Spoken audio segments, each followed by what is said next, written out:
Parmi toutes les migrations existant à travers le règne animal, celle qu'effectue la truite de mer est parmi les plus célèbres et les plus extrêmes. Et pour une raison bien spécifique, elle cherche à déposer ses œufs à l'endroit où elle-même est née. On pense qu'elles agissent ainsi car leur propre existence indique que ce lieu de naissance est propice à la survie des jeunes truites de mer. Pour cela, après avoir passé plusieurs années dans l'océan, où elle est devenue suffisamment forte pour le voyage, la truite de mer entame sa migration. Elle doit d'abord retrouver son estuaire d'origine. Pour cela, elle utilise un sens qui permet de détecter le champ magnétique terrestre et de s'orienter en fonction. Elle utilise également une carte d'odeur, l'olfaction, que l'animal a mémorisée. Une fois qu'elle a réussi à retrouver et à rejoindre l'estuaire, la truite de mer est prête à remonter la rivière. Il s'agit de l'étape la plus dangereuse du voyage. Sur le chemin, elle va croiser des rapides et des chutes d'eau et attendre que la température soit beaucoup plus basse pour accomplir ce processus naturel qu'est la reproduction. Une fois arrivées au bout de leur périple, les femelles consacrent ce qu'il leur reste d'énergie à la construction du nid, pendant que les mâles livreront bataille afin d'acquérir la meilleure place pour féconder les œufs. Une fois l'acte accompli, amaigrie, blessée, elle fera le chemin inverse pour revenir l'année suivante. Mais toutes n'auront pas cette chance.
La température de l'eau de décembre à janvier et la photopériode jouent un rôle important sur le stimulus déclencheur de la reproduction.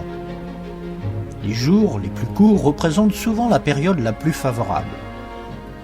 La famille des salmonidés présente aussi la particularité d'aménager un nid ou frayère constitué de larges bancs de gravier et de cailloux fins ou grossiers, non colmatés, possédant une bonne infiltration interstitielle, une vitesse de courant allant de 40 à 80 cm/s, sous un couvert d'eau de 30 à 50 cm. Ainsi, l'oxygénation indispensable au bon développement embryonnaire des œufs enfouis sous le substrat sera assurée. Cette méthodologie ancestrale est donc indispensable à la survie des alevins. Avant de pondre, la femelle creuse donc, à l'aide de sa nageoire caudale, une ou plusieurs excavations. Le nombre de nids dépend du nombre de mâles présents sur la frayère. On dénombre généralement entre 1 et 5 nids de ponte creusés dans un lit de gravier. La présence de jeunes truites farios autour de la femelle truite de mer reproductrice est due aux phéromones qu'elle dégage. Sentant que la ponte est imminente, ces jeunes poissons seront les premiers prédateurs. Le taux de survie est très faible, entre 1 et 3%. Une truite de mer pond environ entre 1000 et 2000 œufs par kilo de poids. La durée d'incubation varie entre 90 et 120 jours dans des eaux fraîches à 5 degrés.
La truite de mer est encore un mystère pour pas mal de gens aujourd'hui. On en sait davantage par les travaux français ou étrangers sur cet animal.